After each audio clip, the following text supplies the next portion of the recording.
अस्सलाम वालेकुम and welcome to the expose films. खला में जाने की दौड़ का सबसे पहले आगाज अमेरिका ने किया। जब अमेरिका इसमें कामयाब हो गया तो दूसरे तरक्की याफ्ता ममालिक ने भी कोशिशें तेज कर दी। अब पाकिस्तान ने 2022 तक अपना पहला मिशन खला में भेजने का ऐलान किया है। पाकिस्तानी हुकूमत ने इस बात की तस्दीक की है कि खलाई प्रोग्राम के तहत पहला पाकिस्तानी आइंदा 4 सालों के अंदर खला में भेजा जाएगा। वफाकी वजीर अतलात फवाद चौधरी ने इस्लामाबाद में वफाकी काबीना के इजलास के बाद प्रेस कॉन्फ्रेंस के दौरान इस बात की तस्दीक की कि हुकूमत ने पहले पाकिस्तानी खलाबाज को खला में भेजने की मंजूरी दे दी है। फवाद चौधरी ने बताया कि पहला पाकिस्तानी शख्स फ़ज़ाई तहकीकात से मुतल्लक काम करने वाले चीनी अदारे China manned space agency CMSA के ताउन से खला में भेजा जाएगा।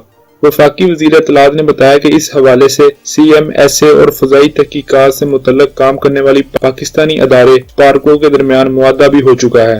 वफाकी वज़ीर अतलात ने इस काम को पाकिस्तान के खलाई प्रोग्राम के लिए इंतहाई अहम करार देते हुए कहा, इससे टेक्नोलॉजी और स्पेस प्रोग्राम के नए दौर का आगाज होगा। प्रेस कॉन्फ्रेंस के दौरान फवाद चौधरी ने वफाकी काबीना के इजलास में होने वाले दीगर फैसलों से मुतल्लिक भी आगाह किया। ख्याल है कि पाकिस्तान ने रवा बर्ड्स जुलाई में मकामी सतह पर तैयार किए गए 2 सैटेलाइट को भी खला में भेजा है। जुलाई में Pakistan remote sensing satellite PRSS-1 और पाकिस्तान टेक्नोलॉजी एवियोलेशन सैटेलाइट पाक टेस्ट 1 नामी सैटेलाइट को खला में भेजा गया था। इन सैटेलाइट से पाकिस्तान को जमीन की नक्शा साजी, ज़राअत की दर्जा बंदी और तशखीस समेत शहरी और दही मनसूबा बंदी, माहौलियाती निगरानी, कुदरती आफात के इंतजाम संभालने, मुल्क की समाजी इक्तिसादी तरक्की को बेहतर बनाने और पानी के वसाइल के इंतजाम से मुतल्लक मदद मिलेगी। पाकिस्तान ने अपना पहला खलाबाज एक ऐसे वक्त में खला में भेजने का ऐलान किया है जबकि भारत भी अपना पहला खलाबाज भेजने का इरादा रखता है। अतलात है कि भारत भी 2022 तक पहला शख्स खला में भेजेगा। तो ये थी आज की वीडियो। अगर आपको वीडियो पसंद आई हो तो हमारे चैनल को सब्सक्राइब कीजिए,